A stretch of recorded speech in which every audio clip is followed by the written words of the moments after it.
Olá, pessoal.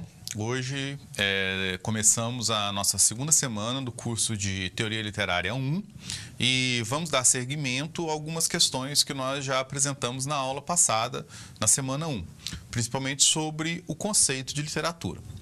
Na aula anterior, nós vimos como que a palavra literatura significou diferentes coisas ao longo do tempo, desde a antiguidade, passando por transformações na Idade Média, no Renascimento, até que o que nós podemos chamar de um conceito moderno de literatura, né, que entrou em circulação aproximadamente há 200, 300 anos, principalmente do século XVIII, do século XIX em diante.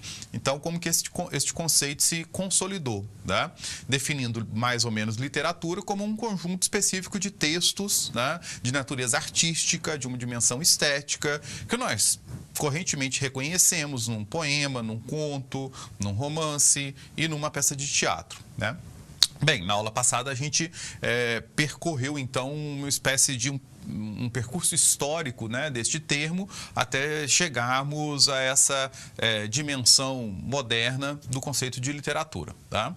Hoje nós vamos voltar a abordar essa ideia do que é literatura, do conceito de literatura, mas não mais por uma perspectiva histórica, tá? Mas a partir de certas concepções, né, de certas perspectivas, certos enfoques e também de alguns outros conceitos específicos que vão jogar luz sobre esta questão para a gente, tá? Já faço um alerta, tá? É muito difícil estabelecer uma definição categórica, né, restritiva do que é literatura. Porque, como nós vimos, este é um fenômeno que está diretamente, né, intensamente ligado, relacionado com diferentes aspectos da vida humana, né, tanto de uma perspectiva individual, como principalmente até uma perspectiva coletiva. Tá? Então, domar o conceito, né, domar o termo, estabelecer os seus limites exatos e precisos é algo bastante difícil. Tá? Apesar de que a teoria literária vai buscar fazer isso de diferentes formas, de diferentes perspectivas. Nós também vimos isso, né? E justamente porque há diferentes formas, diferentes perspectivas, muitas vezes nós vamos nos deparar com diferentes conceitos de literatura, tá? Então não se incomodem, né, se ao final destas aulas vocês, né, se depararem com um conceito muito aberto e muito amplo de literatura. Essa é uma questão que até hoje é fonte de intensos debates, né, objeto de intensos debates entre críticos, teóricos e historiadores. Ó. O importante para a gente aqui é, em primeiro lugar, pensarmos que a nossa abordagem precisa ser uma abordagem teórica, como a gente viu na aula passada, ou seja, baseada em conceitos, em métodos, né, que busque se afastar daquilo que o Compagnon apresentou para a gente como uma espécie de senso comum, né, uma opinião geral, generalizada sobre o que é literatura. Tá? E outra que acho que uma boa abordagem teórica, ela precisa estar flexível, né, a essas possibilidades de transformação do conceito de literatura, do termo e dos próprios objetos literários, dos próprios objetos textuais, que às vezes são incluídos e às vezes são excluídos desse universo, né, ou desse círculo que nós estamos chamando aqui de literatura. Então vamos lá. Bom, a aula de hoje também será dividida em duas partes. Na primeira parte, nós vamos tratar diretamente de literatura, né? Tentando responder mais uma vez à questão, o que é literatura? E para isso, eu vou apresentar para vocês algumas perspectivas de abordagem da questão. Perspectivas que nos são trazidas também pelo Compagnon, o autor que está servindo de base, né, principal para as nossas aulas. Então vamos lá. Bom, o Compagnon, ele apresenta para a gente, né, dois pontos de vista a partir dos quais se pode tentar responder a questão o que é literatura. Ele vai falar em um ponto de vista contextual e um ponto de vista textual. Os próprios termos nos ajudam a entender mais ou menos, né, ou se aproximar inicialmente do que ele pretende com essa definição ou com essa diferenciação. Para o Compagnon, né, resgatando uma certa tradição crítica dentro do campo da própria literatura, né, da teoria literária, melhor dizendo. Um ponto de vista contextual seria aquele baseado em uma abordagem histórica, sociológica e institucional do conceito e do termo de literatura. Ou seja, o conceito de literatura se define a partir de elementos que são externos ao texto. Então, o que o Compagnon está propondo com isso? Né? De que o conceito de literatura, a partir de determinadas perspectivas, né, não se define exatamente por aspectos que são próprios, internos do texto que é chamado de texto literário, mas por questões que giram em torno desse texto, né? E de natureza histórica, sociológica, institucional, como disse aqui, ou seja, uma espécie de contexto, né? A partir de um contexto, a partir de certos valores culturais, valores históricos, valores sociais, valores artísticos, a resposta à pergunta o que é ou não literatura se dá. Muda-se o contexto, muda-se a resposta. Então, em diferentes momentos, em diferentes contextos, determinadas obras são consideradas literárias, enquanto outras não. Muda-se o contexto e há também, então, uma mudança nas obras que são consideradas literárias ou não. Vocês terão a oportunidade, ao longo do curso de letras, de conhecer um pouco dessas abordagens. Como eu disse, essa é uma disciplina inicial, introdutória, em que a gente não vai se aprofundar em todas essas perspectivas. Tá? Mas como eu adiantei para vocês na nossa primeira aula, há diferentes correntes teóricas, né, de tendências críticas que se desenvolvem principalmente a partir do século XX, tá? E que vão, então, se estruturar justamente a partir dessas diferenças de ponto de vista. Algumas tenderão a uma perspectiva mais contextual, essa que eu acabei de explicar, e outras a uma perspectiva mais textual, como fala o Compagnon, e que se resume basicamente, né, em uma abordagem linguística, ou seja, um conceito de literatura que se define a partir de elementos internos do texto. Tá? Ou seja, correntes teóricas que vão buscar excluir, né, da definição do que é literatura questões de ordem cultural, de ordem histórica, de ordem social e tentar identificar no texto, na própria estrutura do texto, na própria organização das palavras, das frases, né, na própria ordenação dessa organização verbal escrita, né? Certos aspectos, certos elementos, certas características que permitam dizer se um texto é literário ou não. Tá? Bem, como nós vimos também na aula passada, né, a própria existência destes pontos de vista também são determinadas por certos aspectos contextuais, por certos aspectos históricos. Tá? Nós mencionamos, por exemplo, a corrente crítica teórica, o formalismo russo. Tá? Ele se apresenta, né, naquele contexto do início do século XX com uma abordagem mais textual, né, que busca compreender a literatura a partir de elementos internos. Essa corrente teórica e crítica não é à toa, né, vamos dizer assim, que ela se desenvolve naquele contexto russo do início do século XX. Né? Há um conjunto de elementos também históricos, culturais, sociais, se desenrolando desde o século XIX, que levam ao aparecimento de abordagens desta natureza.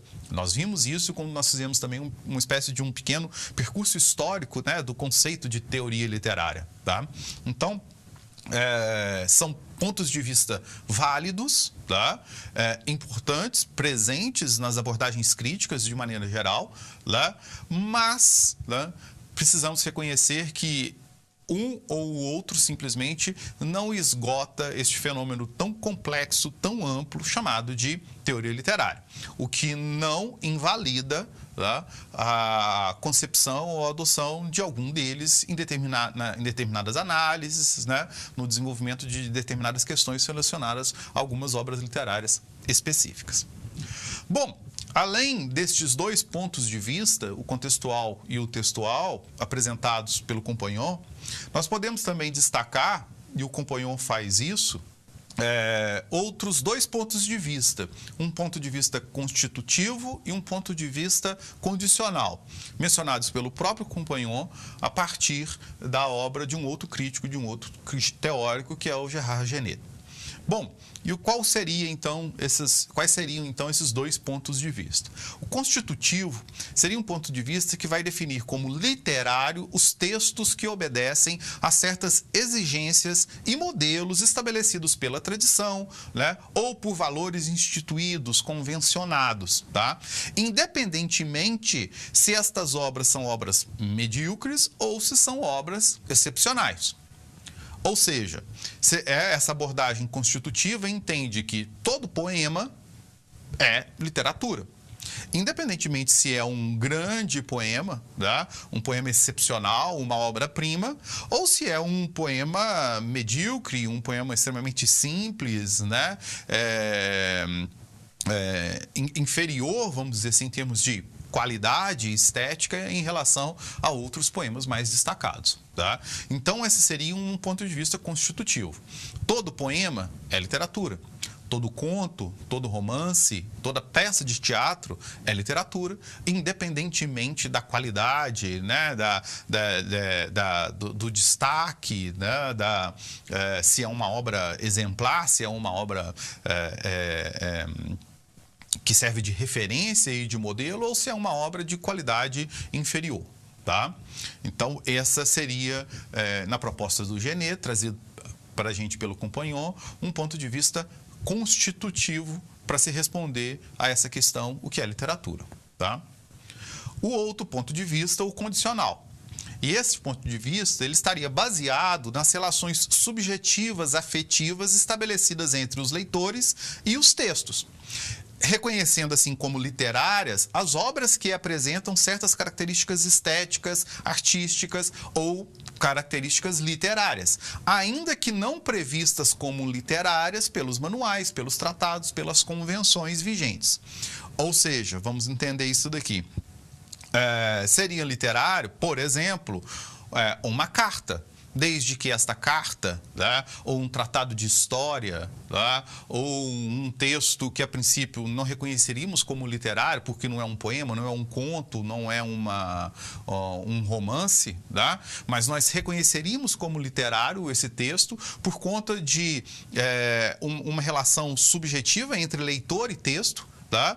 Que fosse despertada a partir de do reconhecimento de certas características nesta obra, né? Então, podemos dizer assim, uma carta escrita de tal forma, tá? Explorando certas dimensões estéticas, literárias, né? Que fariam desta carta, mesmo não sendo um daqueles gêneros tradicionalmente reconhecidos como literários, uma obra de natureza literária, tá? Então, uma posição, um ponto de vista, tá, que, de certa maneira, se entra em choque, tá, com o anterior, o constitutivo. O primeiro, reconhecendo como literários os textos que se inserem dentro de certos gêneros estabelecidos e reconhecidos pela tradição como literários. O outro, reconhecendo como literários textos que, independentemente do fato de serem previstos pela tradição como literários ou não, apresentem características literárias, né? Textos em que se possa reconhecer uma qualidade estética, uma qualidade literária, né? Algo que vai tocar a subjetividade, a afetividade do leitor e produzir nele este efeito. Tá? Vejam como que são questões bastante complexas, porque nós estamos incluindo aqui agora um elemento muito difícil de ser medido, de ser cientificamente, metodologicamente analisado, que é a subjetividade do leitor. A gente poderia arguir, por exemplo, de que, bom, então todo texto pode ser literário, basta ele produzir em um leitor específico uma certa emoção, um certo efeito, que é aquele que se espera, que normalmente é atribuído às obras literárias. Vejam como que a questão se abre ainda mais, como que a questão se torna extremamente ampla e complexa, tá? O que não invalida a pergunta, não invalida o problema, tá? Mas nos serve de alerta, né? Nos coloca sempre alerta para essas definições muito restritas e muito categóricas dessa pergunta, afinal de contas, o que é literatura. Muito bem? Bom, vamos então agora para a segunda parte da aula, tá? Vimos na primeira parte alguns pontos de vista, tá, que nos permitem pensar este problema, tá, do que é literatura, tanto numa apresentação do Compagnon como também do Geneta.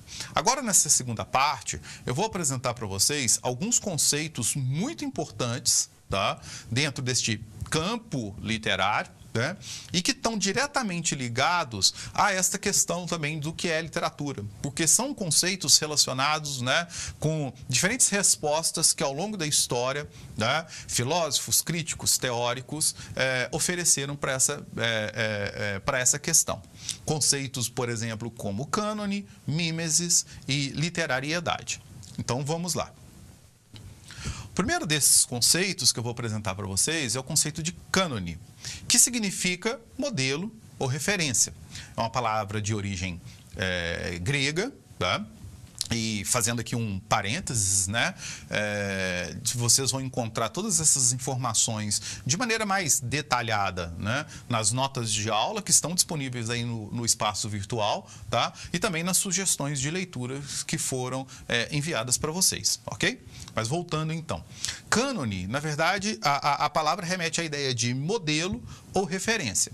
E, de maneira geral, ao longo, né, da história literária, a gente vai encontrar duas concepções diferentes de cânone. Uma mais tradicional, clássica, né, que vai perdurar aí por muitos séculos, tá? E uma mais romântica, eu diria mais moderna, que a partir do século XIX vai se interpor em relação a essa clássica. Bom, e como que são essas duas concepções de cânone? Tá? A concepção clássica de cânone é aquela que prevê um conjunto de grandes obras que serviriam de exemplo, ou seja, de modelo e de referência, tá, para toda a produção literária, ajudando inclusive a definir o que é literatura. Então, creio que vocês... esse não é um conceito muito estranho a vocês, né? Na verdade, a gente lida com esse conceito na própria escola em que nós fomos formados, né? A seleção de quais obras ler, né? Quais obras são mais trabalhadas, quais obras geralmente são selecionadas para as provas, como vestibulares e coisas do tipo. Geralmente é uma seleção baseada em uma concepção canônica, né? De obras que são referências, obras modelares, né? Vamos dizer assim, grandes obras da literatura ocidental, da literatura europeia, da literatura brasileira, tá? Essa é a ideia de um conjunto de grandes obras que serviriam de modelos, né? Constitui essa concepção clássica de cânone. E aí, a pergunta, o que é literatura, né? Encontra um espaço dentro deste conceito, ou dentro dessa concepção. Da onde a gente pode retirar mais ou menos essa seguinte resposta, né? Ora, tudo aquilo que se aproxima, né, deste cânone, ou seja, do modelo destas grandes obras, é literatura. Tudo aquilo que se afasta, né, deste modelo, dessa concepção, desse conjunto de grandes obras, não seria, tá? Bem, então essa uma concepção, a que a gente está chamando aqui de uma concepção clássica de cânone, né?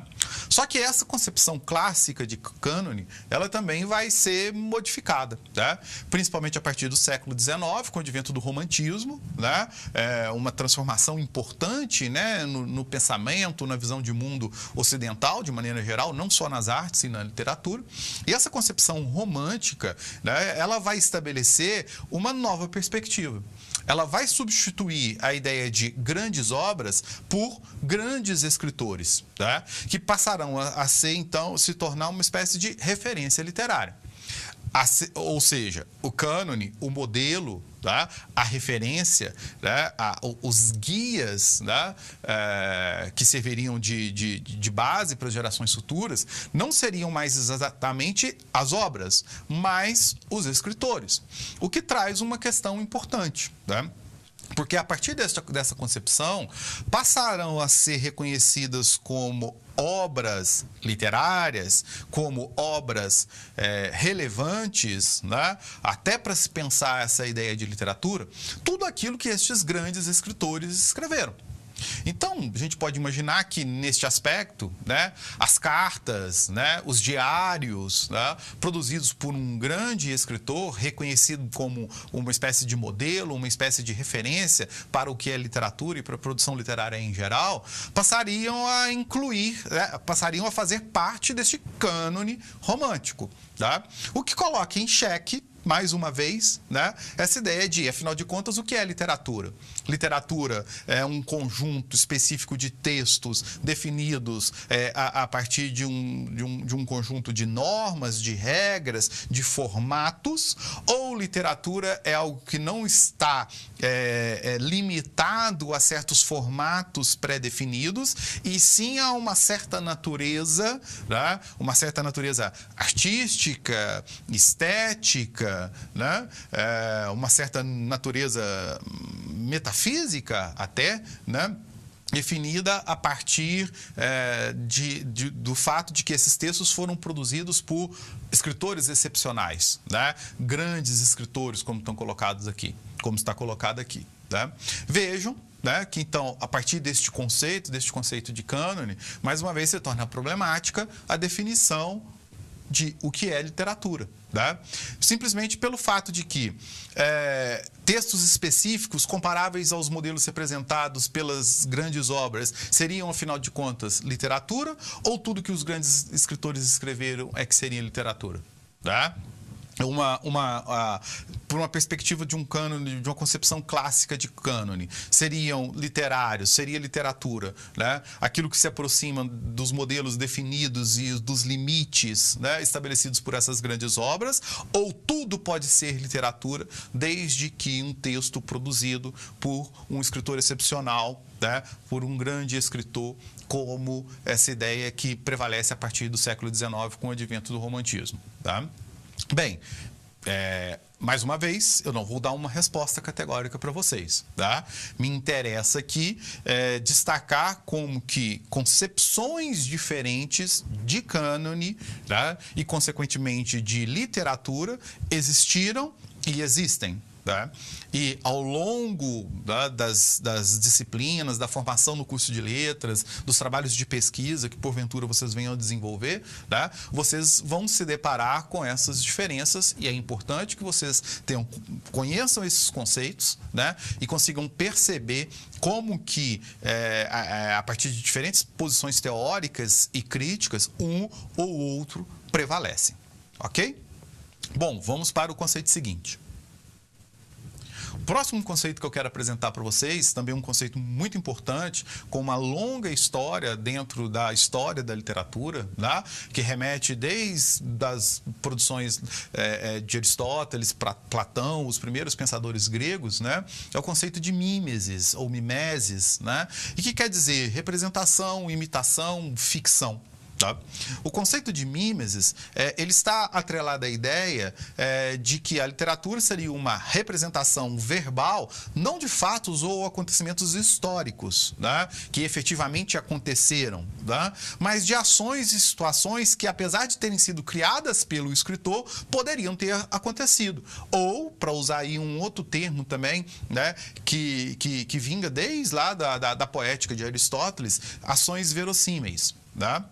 Bem, então, o que este conceito apresenta para a gente? Bom, o texto literário, né, ele não é a narração de um fato histórico, de um fato que aconteceu necessariamente, né, mas ele é principalmente a narração de situações que poderiam ter acontecido. Ou seja, ele é um texto de natureza ficcional.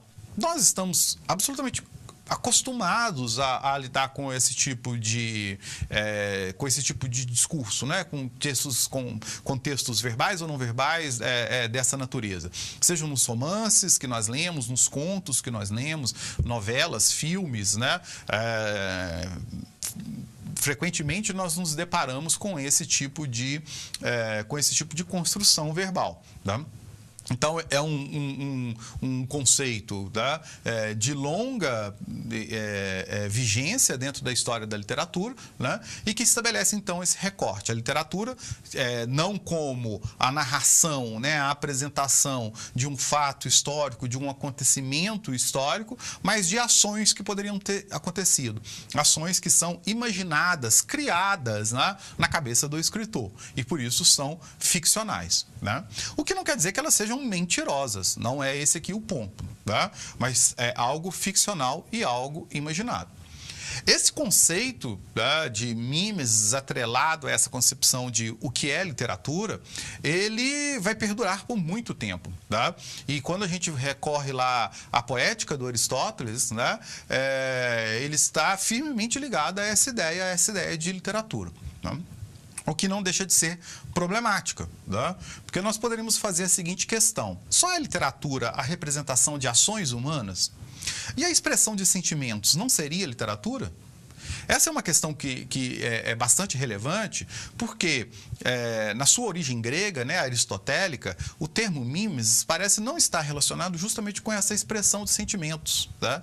E é uma dimensão relacionada à produção literária que está associada muito diretamente ao que nós podemos chamar de uma poesia lírica, né? Justamente um tipo de poesia, né, que vai ocupar uma posição central, principalmente numa perspectiva mais moderna, a partir do Renascimento, né? A partir dos últimos séculos dentro da própria poesia, né? Então, vejam como que o conceito, a princípio, é também um conceito excludente, né? Seria em literatura os textos que apresentam ações humanas, tá? E não necessariamente aqueles que apresentam sentimentos humanos, tá? Mas ao longo do tempo, séculos, né, depois da poética do Aristóteles, nós vamos ver que justamente os poemas que apresentam sentimentos, expressam sentimentos, vão ocupar um lugar central, né, dentro do conjunto das obras literárias, em que mostra que essa concepção de literatura como ficção, só aquilo que é ficção, só aquilo que não é a narração de algo, de um fato ou de um acontecimento histórico, mas só aquilo que é imaginado é literatura, é também problemático, tá?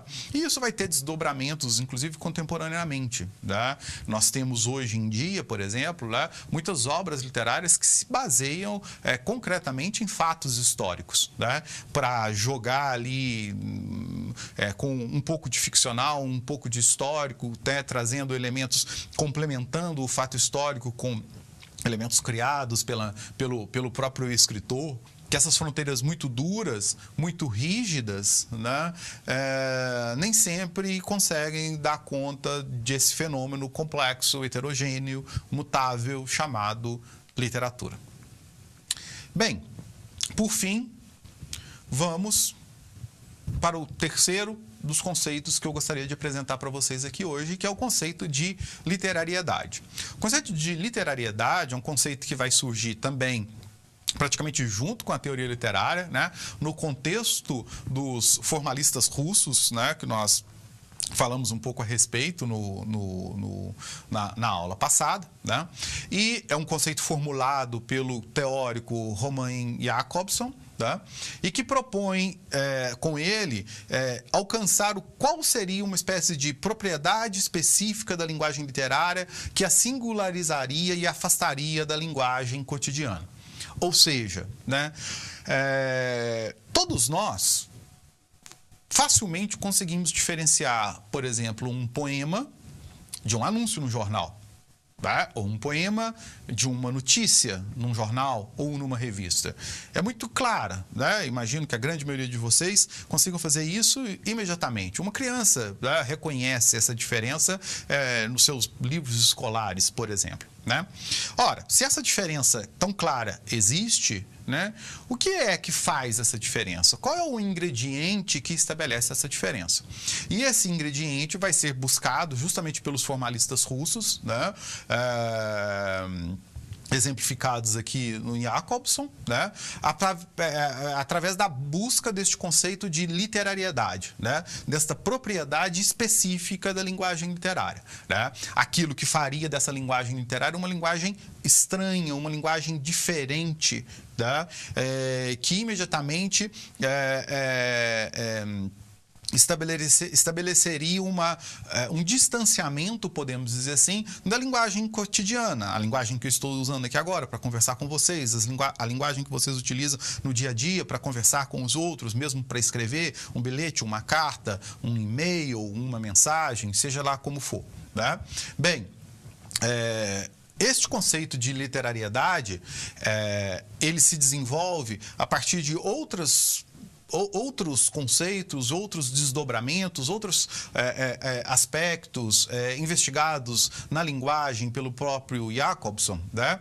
E ele se desenvolveria a partir da ênfase em uma das chamadas funções de linguagem estabelecidas pelo Jacobson, tá? Vocês também vão ter oportunidade de estudar essas funções de linguagem em outro momento, em outras disciplinas do curso de letras, né? Bem, agora para a gente aqui, nos basta compreender o seguinte, o Jacobson entende que existem 6 funções de linguagem relacionadas à linguagem e à comunicação em geral. Uma dessas funções seria chamada função poética e que seria a responsável ou a relacionada às dimensões artísticas e estéticas da linguagem, tá? Então, mais ou menos, o que o Jacobson vai dizer, né? De que nos textos literários prevaleceria, né, ou haveria uma maior ênfase nesta função poética, né, em detrimento das outras funções. Isto faria deste texto literário, tá, um texto claramente distinto, né, de textos em geral, porque esta linguagem, né, seria uma linguagem que se afastaria da linguagem cotidiana, tá? Então, justamente por conta desta ênfase em uma das funções de linguagem, né, o texto literário se afastaria dos textos convencionais, dos textos cotidianos, né, e essa propriedade, né, os ingredientes responsáveis por este afastamento seria aquilo que se poderia chamar de literariedade, né, aquilo que faz do texto literário um texto literário. Essa mesma questão continuará sendo abordada e discutida por outro teórico também do formalismo russo, o Viktor Shklovsky, né? E ele vai dizer, e ele vai utilizar, melhor dizendo, né, um outro conceito que retoma mais ou menos a mesma ideia, que seria o conceito de estranhamento ou desfamiliarização. Vejam que está retomando justamente certos aspectos mencionados no slide seguinte, né? Estranhar, desfamiliarizar a linguagem em relação à linguagem comum, à linguagem cotidiana, à linguagem do dia a dia. Seriam esses, né, seria este estranhamento, esta desfamiliarização que faria da linguagem literária uma linguagem literária, né? Ou seja, afastada, distante, desfamiliarizada da linguagem cotidiana com a qual nós estamos acostumados. E esse estranhamento ou desfamiliarização da linguagem, ele ocorreria por conta de certos procedimentos que modificariam, né, alterariam a organização convencional e tradicional da linguagem, aquela com as quais nós estamos acostumados, substituindo-as por formas estranhas ou pouco familiares, tá? Ou seja, essa linguagem estranha, tá, seria aquilo que poderíamos chamar de uma linguagem literária, uma linguagem afastada, tá, da linguagem convencional e que, por ser convencional, por ser comum, por ser cotidiana, nós quase sempre não prestamos muita atenção nela, e sim simplesmente na mensagem que ela busca transmitir. Vejam que é diferente quando nós nos deparamos com um poema, tá? Por mais que a nossa leitura de um poema seja uma leitura rápida, né, às vezes mesmo superficial, né, quase todos os leitores são capazes de perceber que, ao lermos um poema, nós nos deparamos com um ritmo muito bem marcado, né, com a repetição de certos sons que são as rimas, né, as aliterações, as assonâncias, né, uma certa forma de apresentar os objetos, né, que é muito pouco convencional, não é como nós buscamos descrever ou apresentar um objeto qualquer numa ação cotidiana, no dia a dia, né? Então, estes procedimentos, né, de desorganização e reorganização da linguagem de uma forma diferente, né, é que produziriam este estranhamento ou esta desfamiliarização, né, que seriam então também um dos fulcros, né, daquela literariedade buscada pelos formalistas russos. Tá? E o Shklovsky, a partir dessa mesma abordagem, né, nós podemos concluir que essa linguagem incomum vai oferecer uma nova perspectiva, uma nova maneira de ver, de representar o mundo concretizada numa forma única em que essa linguagem se organiza. Então, ao apresentar os objetos, né, ao apresentar a realidade, né, ao apresentar uma ação, um sentimento, né, por meio de uma linguagem estranha, desfamiliarizada, né, pouco comum, incomum, isso nos levaria a enxergar esses objetos, esses sentimentos, né, seja lá o que essa linguagem está apresentando, de maneira diferente, o que de certa maneira caracterizaria, conferiria, né, o caráter artístico, literário a este texto que está sendo apresentado e produzido. Bem, mesmo este conceito de literariedade, ele pode ser problematizado, né?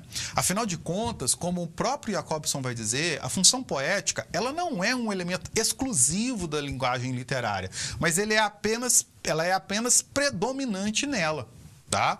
Ou seja, o ser ou não literatura não é algo que se deve ao fato de possuir ou não um ingrediente, mas ao fato deste ingrediente ser predominante, dominante, ser mais enfatizado na linguagem literária ou não.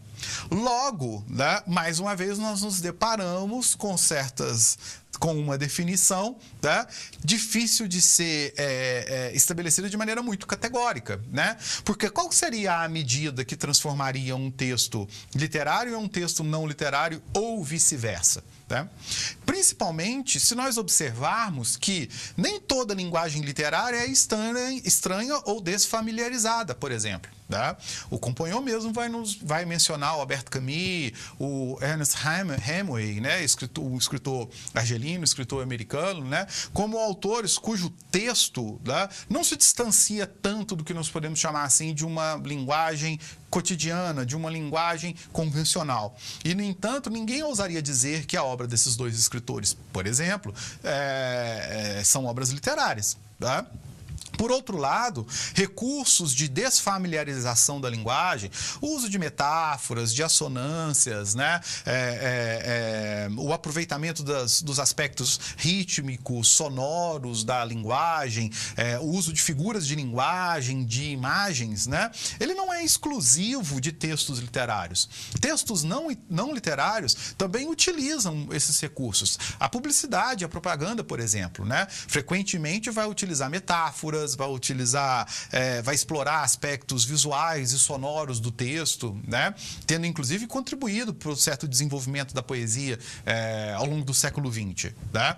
E a princípio, ninguém vai dizer que um texto de publicidade, um texto de propaganda é um texto literário.